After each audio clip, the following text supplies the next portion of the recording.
So hold on to your hats and be very careful with your phones. Ladies and gentlemen, Philip Ingram. Ian, thank you very much indeed. What can I say to that? Well, you've got an Irishman standing here at a beer farmers event, and it's Dry-tober. If ever planning has gone wrong, I've got the planning badly wrong, because I'm unfortunately doing Dry-tober.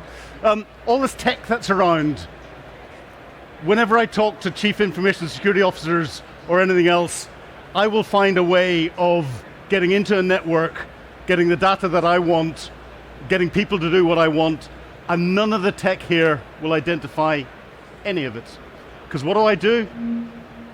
I hack the person. I hack their serotonin. A little bit more about that in a second. Right, the hardware. We've all got it. It's stuck inside there. You don't need to read all the bits and pieces that are in there, but effectively, that's the hardware that processes everything that we do, whether it be typing on these sorts of things or interacting with each other. I'm trying to get in a position where I'm not standing in front of that, so people can see it. So we all know what the hardware is. We've heard of the brain. We've heard of everything else. What's the software that runs it? It's the chemicals. There are 4 main chemicals that are used to highlight our mood, our warm and fuzzy feelings, make us feel good, our pain and pleasure, and again, feel-good hormones. And it's manipulating that element of the software that allows people like me to get people like you to do things that you may not necessarily want to do, but you may not necessarily realize that you're doing it. I'm looking at the edge of the audience. There's 1 or 2 here might understand some of the things I'm going to bring up in a minute, but some don't. So input-output in the modern era. We all know the input that's there. We don't get cloud input into here. Unfortunately, there's no USB ports to put things in. We can't plug cables in. But modern input is coming through everything through social media. We are being bombarded minute by minute through social media and through the devices that everyone is carrying today. I'll come into a little bit of history in a minute. And our output is what we do. But what does that mean? Well, if we start to look at some of the theories and stuff that are behind it, there are 2 academics that I have a look at. There's Dr. Michael Kaczynski, who did his PhD at Cambridge University and looked at the impact of big data and looked at what you could actually work out from a big data perspective about how people thought, what people's interactions were. And he didn't just look at big data related to an individual, he looked at the big data related to the individual's first-degree contacts, second-degree contacts, looked at what motivated people, looked at what they reacted to, and looked at how he could potentially manipulate that. Some of the findings of what he came out in, some of you may have heard of the Cambridge Analytica scandal that happened where there was influence into elections and other things, that accusations were going on, and political parties getting this big data and analysing how they could tune their messages to get them focused into individuals in a way that would make them more susceptible to want to follow those political viewpoints. And then back a little bit further, Victor Dantru, apologies for my pronunciation, Bucharest University, wrote a fantastic book on manipulative marketing, persuasion and manipulating the customer through advertising. Everything I'm going to say, there's nothing new about it. It's just a development of things that have been going on for years. And here's the bit that's going to test people's ages in what's going on. Some of the phrases and things, most people should know. I'm loving it. It's up there, McDonald's. It's sit there. Who believes that you can hear a cigar or the music for a cigar? Hamlet, if I say Hamlet. Or hear bread, if I say Hovis. We've got the Hovis tune. Hands that do dishes? Fairy liquid? For years, advertising has been trying to find catchphrases and slogans that will sit in people's minds. It's interesting, I came up with lots of historical examples here, because advertising today is not very good. They're not coming up with the phrases that sit in the back of your mind that have stayed with me since I was that age, and believe me, that was a long time ago. And why? Well, I'd put that why down to we're all carrying this, and things get targeted at you. You know, how many times as you go through Facebook, and I know Facebook's for old fogies like me as well, but you go through Facebook and you get an advert about something popping up that you've just looked at or you've Googled or you've put through another search engine and you're getting the retargeted advertising coming through.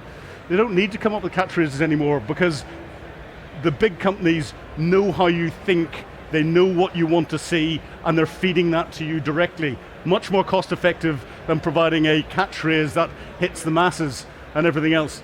Mind you, these were bloody good, and some of the little dits that went around with it, if you ever get the chance to look at them on YouTube, are fantastic. And the lady loves milk tray. A friend of mine was in the British Special Forces Special Boat Service. His wife was a doctor on a prison ship off Poole Harbour.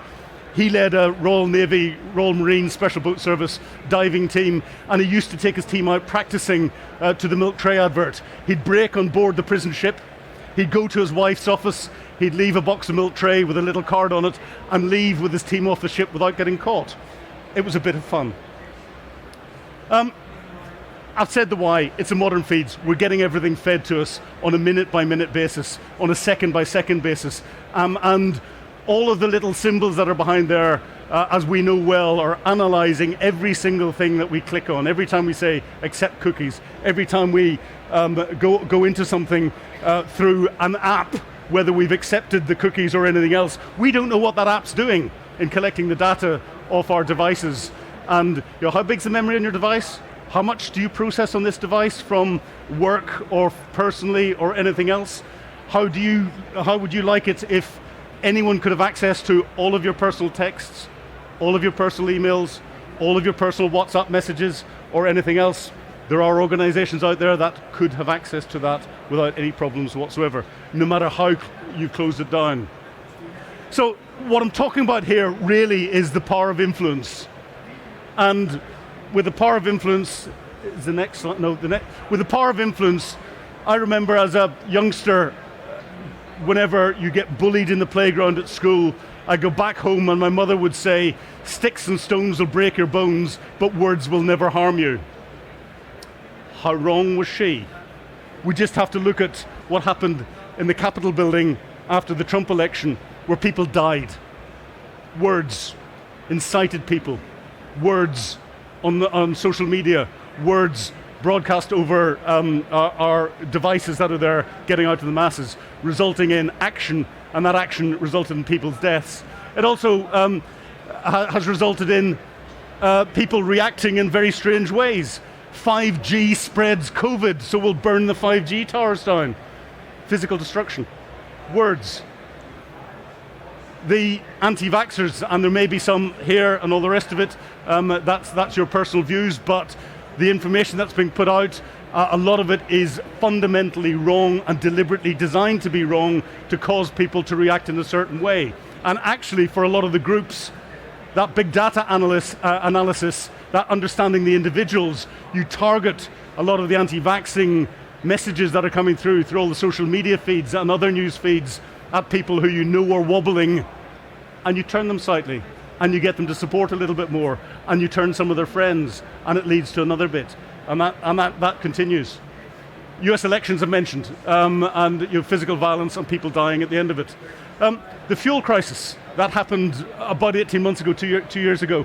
A lot of that was down to disinformation and people spreading it as misinformation, disinformation. I'll come up with the definitions in a second. But there wasn't actually a crisis. The crisis was caused because everyone decided to go and fill up at once and keep their tanks full, and the supply chain was a just-in-time supply chain that got overwhelmed because there wasn't that spare capacity to meet the massive surge that came in because people said there was going to be a massive fuel crisis. And that took time. It didn't help that there were tanker driver shortages and various other things, but that took time for the industry to react and get us through the fuel crisis. There's plenty of fuel around the country. If people had just continued doing what they'd always done, there wouldn't have been a crisis when that happened. And we find a lot of those that we rely on as accurate sources of information spin this. Our politicians are great. If they think that they can get a political one over the other party, they'll spin it. They'll push it out there. Is that right? I'm not going to answer that. So what's it all about? I've sort of talked about it. Disinformation, misinformation, deception, fake news, and there's the original quote, which didn't say never harm me, but it goes back to 1862. 1862, we didn't have connectivity in the way that we have today. It goes back even further. Sun Tzu, the great 6th century Chinese philosopher and general, in his book The Art of War, wrote that all warfare is based on deception. All deception is warfare. Donald Trump redefined deception as fake news. There's nothing new about this whatsoever.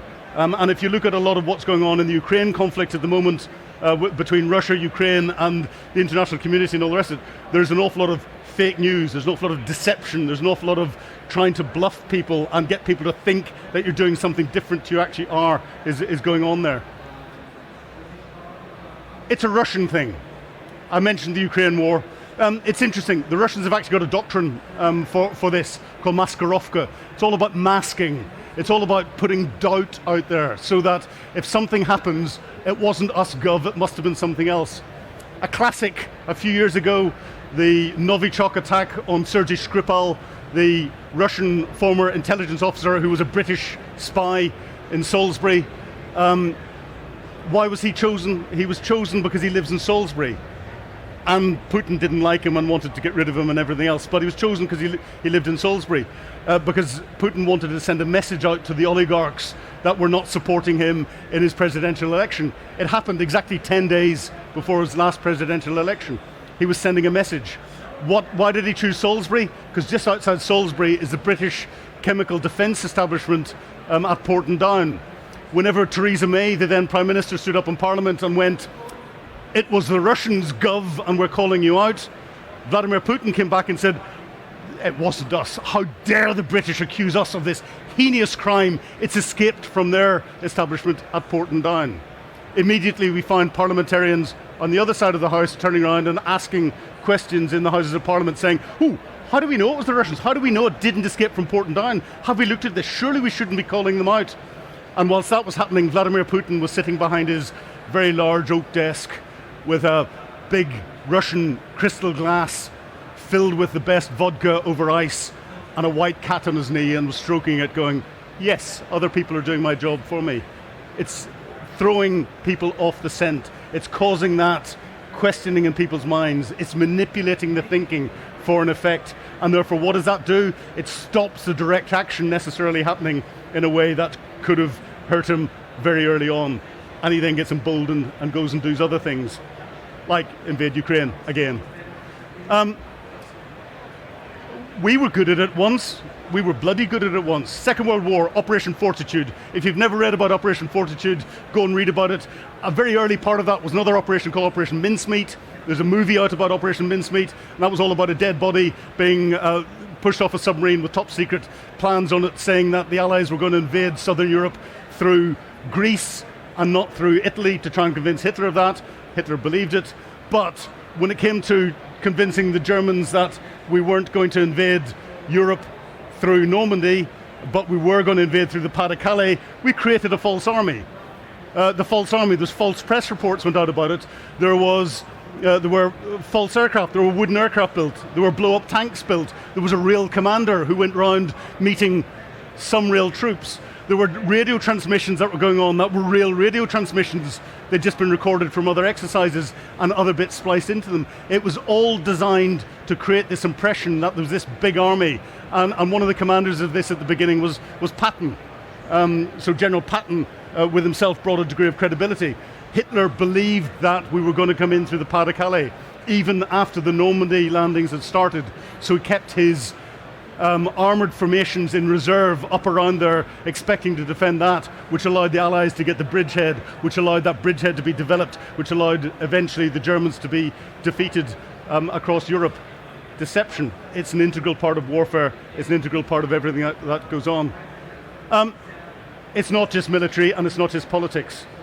The Securities and Exchange Commission outlined, and that's 2017, there's reports every year, where the manipulation of news around different things in the markets can be used to influence share prices. Cryptocurrency, Elon Musk, Bitcoin went like that when Elon turned around and said, "Hey, you can buy Teslas with Bitcoin now. I like Bitcoin. And then, was it a week or was it 10 days later, he said, I don't like Bitcoin anymore. I want something else. And Bitcoin price tanked. Manipulating the market through the use of information. Influencers doing that, knowing what's going on. So, misinformation, disinformation. Misinformation is false information that's spread without an intent. You don't know it's false. You think, oh, that's good. Oh, right. Oh, well, I have to tell everyone. You tell everyone, and you're just passing it around. But it's wrong. Disinformation is slightly more sinister. That's where you know it's wrong, but you deliberately put it around for an effect. So you know that if you pass that incorrect information around, it's going to cause people to think differently, to react differently, to do something that they wouldn't necessarily do, and come out and support you. An open question: are our politicians doing this on a daily basis? Do they actually tell us the truth, or do they work in purely disinformation? Should it be legal? I don't think it should. So disinformation is knowingly spreading misinformation for an effect. Very quickly, propaganda, it's disinformation, but the effect is created by a government or a big body for a political effect or a military effect or something else. So who's doing it? We know some of the people that do this, and they fall into various little categories. We've got the armchair expert. How many people, you're sitting there on Twitter, they knew everything about SARS, the COVID pandemic that was going on. They knew everything about the latest cyber attack that's happened. All of a sudden they're experts on the Ukraine conflict that's going on at the moment. And next they'll be experts on the international energy crisis. And they're putting stuff out there. They think they know everything. They're spreading misinformation in many cases because they're putting their information out there. The accidental idiot. Someone comes in, you get a report in, you think, hey, it's come from someone I like. They say what I enjoy them saying, and you put it out around. You are not actually checking the information before you hit send, and you pass it around. And there's an awful lot of accidental idiots out there. I'll put my hand in the air. I have been an accidental idiot on more times than I care to remember and care to think. However, this is where you get into the dangerous game. We've got the credible idiot with an agenda. I'll put the information out there, but I'll put only the bits that support my view and support the effect that I want to achieve. I'll not give the whole story, but it gives that credible bit. Back to Russian Maskarovka. We're in the same game here. You're trying to manipulate the way people think. In manipulating the way people think, it comes back to that software bit I talked about of the 4 feel-good hormones that are going around in your brain, because it's those that cause your brain to process that information in a way that is either going to make you react to it and push it out as misinformation, or begin to believe it a little bit more, and you fall into the game of disinformation, and you get into the game where you think, well, actually, this is going to further my cause and my belief, and therefore I will put that out, knowing that it's incorrect, but it fits my wider beliefs, and hey, that's okay, because everyone does it. And part of that comes from this, what I describe as self-misinforming groupthink. So you're sitting there on Twitter or on any other app, and you're having this conversation, and someone comes in and they disagree with you, and you have your valence going, right, right, that's it, blocked. And then the next one that comes in with a different view, you think, oh, saw that, block them. And the next one, block them. Then all of a sudden you suddenly find on your feed, you go, oh, this is wonderful. Everyone's agreeing with my view. I must be right. I've still got 100,000 followers, and everyone's agreeing with me. That's brilliant.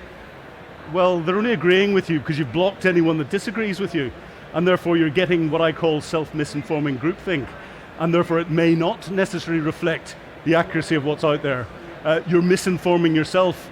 How easy in our busy world with the devices that we carry around with us all of the time to do that. Specialists at it.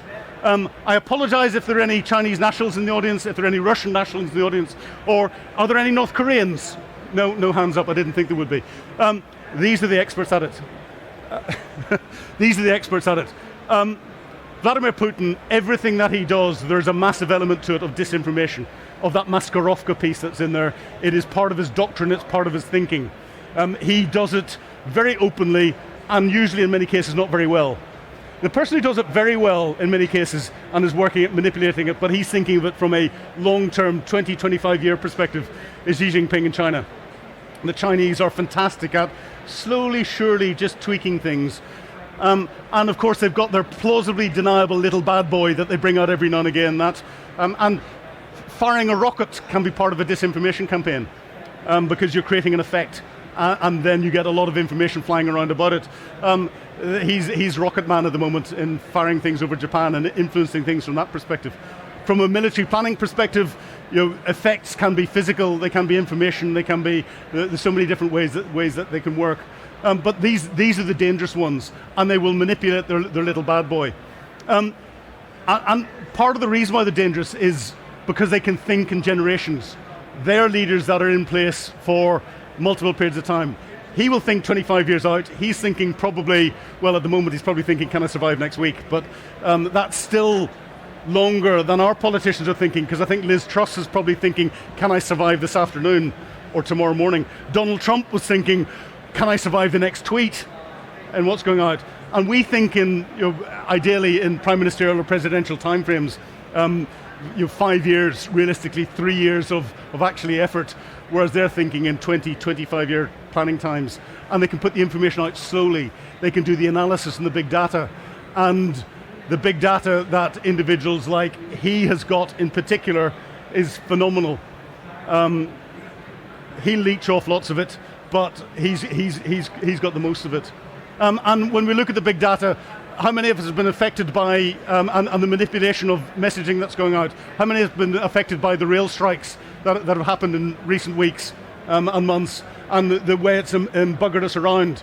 Vladimir Putin is well aware of what's going on and is feeding into different individuals and different organizations bits of information that aren't coming directly from him. They're coming from second, third, and fourth connections to try and influence those that are making the decisions about the rail strikes.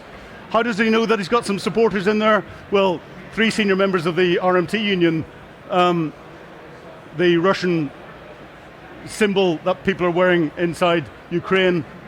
Alex Gordon's been very open about what's going on. Steve Headley's been extremely open about his relationships into Russia. Some of them have actually visited the separatists in the Donbass region in Ukraine to support them. And Vladimir Putin's sitting going, hey, this is place. When they've gone in there, will their hardware have been compromised? Where's Ken gone? Ken Monroe. It will have been compromised. Has their software been compromised? Yes. Has their thinking been compromised? 100%, because they're already one side of the chain, and reinforcing the way the chemical imbalance or the chemical balance is working in their brains to reinforce their way of thinking, to make them feel better about this is good for their cause, but where that information is coming from. People don't research that and they don't know it. So almost certainly they will have been being influenced by Vladimir Putin. And it's not just them, I'm not just picking on them. It happens with just about everything that's going on where there's dissent amongst the general population that's out there. Because manipulation of population, causing fractures in the population and sticking a political knife in it and wiggling it to try and make them bigger is one of Russia's and China's tactics. So why and how? Well, as Sun Tzu said, speed is of the essence. Second World War, Operation Fortitude, the government controlled all of the communications. They controlled what went into the newspapers. We had editors who spent time. It had to be typed out. The physical type print had to be put in little metal letters and physically put into the typeset and all the rest of it. Nothing could happen that fast. Whenever I first went into the military and all this, we sent letters. You wrote a letter, it went to the typing pool, it got typed, it came back 3 days later, it went in the post, it came into an in-tray, it came into a file. You read the letter with all the other correspondence that was there. You wrote something back, you wanted to put something out to the masses. You got a thing called a Gestetner machine. You sniff Gestetner correcting fluid. I've sniffed too much of it, that's why I can't speak. And you get higher than anything else that's on the market at the moment. But it was a hand-cranked machine. That doesn't exist now because we've got speed. Sun Tzu in the 6th century identified speed was of the essence. We've got it. We've got it with this. We've got it with everything that's here. And that speed of what is provided by the connectivity that's here is what is being used to manipulate the connectivity that's in here. to manipulate the software that's running the hardware to get you to think a slightly different way, to get you to act a slightly different way, to get you to believe a slightly different way. And actually, the two academics that I talked about, if you go through their papers, they actually went into detail about how you could, and they'd experimented about how you could get people to physically change their beliefs. And they went through experiments to prove that you could do that without them realizing that it was happening. What are the ways of it coming out? What are the counters to it? The troll farms we've all heard of. As I said, he's the expert at getting the troll farms that are around. Press impartiality would expect our mainstream press to be able to turn around and give us information that we can trust in many cases, but it's that speed of getting the story out. And interestingly, the BBC have just started to put out an information campaign to try and suggest that they are putting accuracy ahead of speed. ITN at the Cyber Expo in Olympia in September turned around and said they do accuracy over speed. But how many people look at the mainstream channels or just look at the feeds that you're happy with that are coming through? And you look at the press, certainly in this country, we all know the left-wing papers, the right-wing papers, the ones that are going to spin the stories the way we want them to be. Should our journalists actually be putting any opinion in anything? Should they be spinning it in any way, or just telling us what is going on? And telling us accurately, and letting us make our minds up? There's a press code of conduct that says there should be impartiality. Whether it's adhered to or not, I don't know. I've been given the 5-minute bell. There's only 1 or 2 more slides. But information and the power of information. We're sitting here at a technology show and we're talking cyber and other bits and pieces.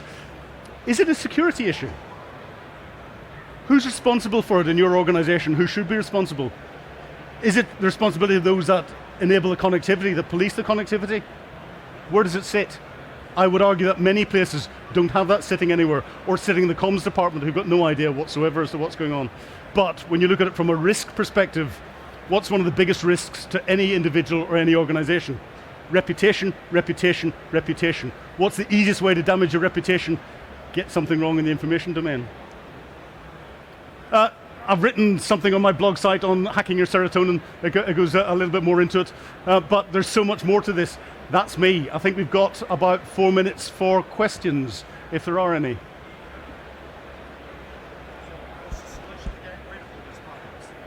What's the solution to dealing with all of these problems?